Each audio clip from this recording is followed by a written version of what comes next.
tadi kita sepakat bahwa apa yang terjadi di Indonesia hari ini, semua masalah yang ditulis panjang sekali di backdrop acara ini tidak terjadi begitu saja. Ini adalah tumpukan-tumpukan kumpulan dari gempa-gempa kecil itu. Nah, saya lihat salah satu strategi yang digunakan oleh penguasa, oleh pemerintah Jokowi selama 10 tahun ini sehingga kita sampai di kondisi hari ini adalah fabrikasi mitos. Dan ini adalah bagian penting kalau kita pelajari juga apa yang terjadi di era Orde Baru. Salah satu kunci kenapa Orde Baru bisa sekian lama berkuasa selain penggunaan senjata, selain pengerahan tentara pada waktu itu adalah fabrikasi mitos. Dan itu terjadi di era Jokowi. Dan itu yang membuat kita terlena hingga akhirnya mungkin banyak di antara kita sebenarnya nggak terlena ya, dilihat dari demo-demo yang ada gitu, tapi sebagian besar dari rakyat Indonesia terlena dan kita sampailah pada titik ini. Saya mencatat ada 5 mitos yang diproduksi, difabrikasi di pemerintahan Jokowi ini yang akhirnya membuat kita semua ternina-bubukkan. Pertama adalah mitos bahwa Jokowi orang baik. Mitos orang baik ini adalah mitos pertama yang sengaja difabrikasi, direproduksi sejak Jokowi baru mau mulai berkuasa. Bahwa dia kurang istilahnya lesser evil kan, bahwa dia kurang iblis lah atau lebih baik daripada calonnya sebelah. Lalu dengan segala narasi bahwa beliau adalah calon yang sederhana, pekerja keras, bisa masuk ke dalam gorong-gorong. Lalu kemudian citra bahwa anaknya adalah penjual martabak dan anaknya adalah penjual pisang goreng. Itu semua melengkapi imajinasi kolektif kita bahwa yang kita hadapi adalah orang baik. Dan ketika orang baik menjadi penguasa, orang baik itu nggak bisa melakukan kesalahan apalagi melakukan strategi jahat. Kalaupun ada kesalahan pasti itu orang-orang di sekitarnya kan, pasti orang-orang yang terus mengompori dia, terus memprovokasi. Kita termakan dengan itu semua hingga akhirnya kita selalu membela dia dan membiarkan Omnibus Law lah, KPK, revisi UU KPK lah dan berbagai hal-hal lainnya. Lalu mitos yang kedua adalah mitos bahwa setiap orang bisa berkompetisi. Lihat apa yang terjadi ketika anaknya mencalonkan diri jadi wali kota Solo, menantunya jadi wali kota Medan, lalu kita berteriak-teriak dinasti politik, ada nepotisme, ada pelanggaran etik, itu semua akan selalu dibantah bahwa ini kan demokrasi, silahkan untuk nggak memilih, ini kan demokrasi, semua orang juga bisa. Sekarang pertanyaan saya, bisa nggak ini Mas Umar nih, dosen hukum UGM sekarang nyalonin wali kota untuk tahun depan ini? Nah, belum tentu bisa, memang nggak bisa gitu kan, karena bukan anaknya Jokowi, bukan anaknya presiden. Jadi kita jangan termakan dengan omongan itu. Lalu kemudian kemarin ada statementnya misalnya Kaisang, loh yang milih siapa? Nah itu lagi-lagi malah rakyat yang disalahkan, tapi di titik ini ada benarnya, rakyat yang memilih. Jadi mau nggak mau cara kita untuk merespon itu, untuk tidak mengulangi kesalahan kita, ya kita jangan memilih. Kita jangan terbuai bahwa setiap calon, setiap orang memiliki kesempatan yang sama, sehingga setiap orang berhak untuk dipilih. Ya kita akhirnya harus memutuskan bahwa kita tidak akan memilih. Lalu mitos yang ketiga nih, mitos yang sangat berbahaya kita makan oleh ini teman-teman generasi muda ini, mitos tentang pemimpin muda. Nah kita ini memang sebenarnya ini kontradiksi dan saya sesungguhnya sangat kecewa dengan kondisi hari ini karena ini membuat semangat kita untuk memunculkan pemimpin muda itu ternodai.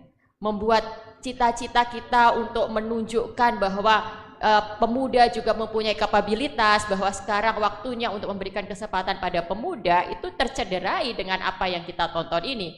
Nah sekarang akhirnya mau nggak mau kita harus mengoreksi narasi dan keyakinan kita bahwa anak muda memang harus diberi kesempatan, tapi tentu bukan anak muda yang mendapatkan kesempatannya dengan cara-cara yang non etis, tidak benar, bahkan melanggar hukum, bahkan kemudian nanti akan melanggar prinsip-prinsip demokrasi.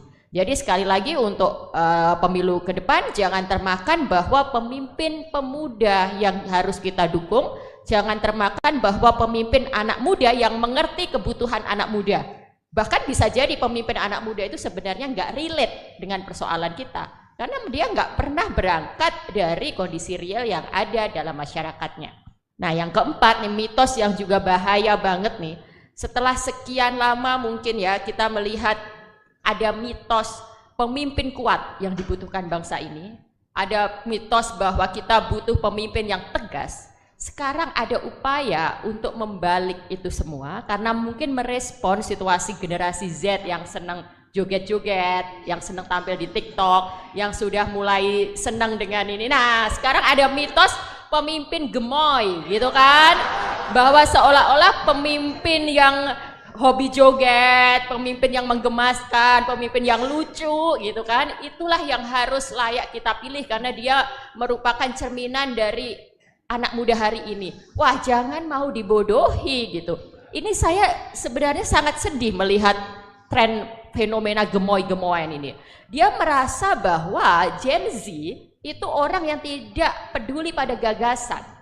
Jadi calon yang menonjolkan kegemoy-gemoyan menganggap anak-anak muda yang duduk di hadapan saya ini hanya peduli pada tampilan lucu-lucuan, viral-viralan. Tentu ini pembodohan dan penghinaan pada akal sehat kita, pada naluri kita.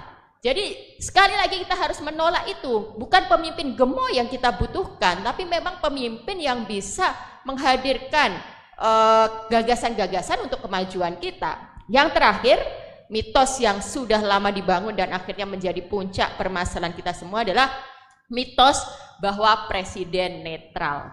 Hari gini masih percaya mitos presiden netral, nggak cawe-cawe, mitos bahwa dia nggak ikut-ikutan, mitos bahwa itu urusan partai gitu kan nggak mungkin gitu. Kita bisa melihat apa yang terjadi di hadapan kita. Teman-teman bisa mencerna, menganalisis sendiri. Yang ada di hadapan saya mahasiswa-mahasiswa hukum, mahasiswa-mahasiswa yang memang peduli pada kondisi dalam masyarakat dan punya piranti untuk menganalisis itu. Justru netralitas presiden ini yang harus kita pertanyakan dan menjadi pangkal dari ini semua. Jadi 5 mitos ini harus kita waspadai, 5 mitos ini harus kita lawan dalam pemilu tahun depan. Bagaimana caranya? Ini adalah pentingnya kita. Cara melawan mitos adalah kita harus mengoreksi itu, mengklarifikasi itu dengan fakta. Kita harus menelisik siapa yang memproduksi itu, apa tujuan mitos-mitos itu diproduksi, dan bagaimana mitos itu kemudian mengelabui, menutup fakta yang sebenarnya. Hanya dengan demikian, maka akal sehat kita bisa kembali digunakan dan kita bisa menyelamatkan Indonesia dari tsunami gempa, tidak hanya gempa ya Prof, tsunami yang nanti akan menghancurkan bangunan demokrasi yang sedang kita bangun ini. Terima kasih, saya kembalikan kepada moderator.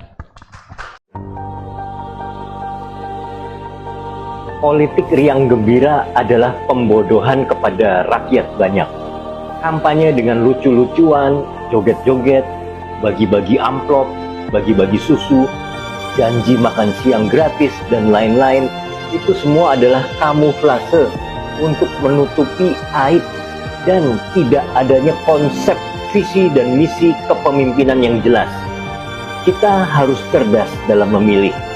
Pilihlah calon pemimpin yang memiliki karakter yang baik, taat agama, dan tidak manipulatif.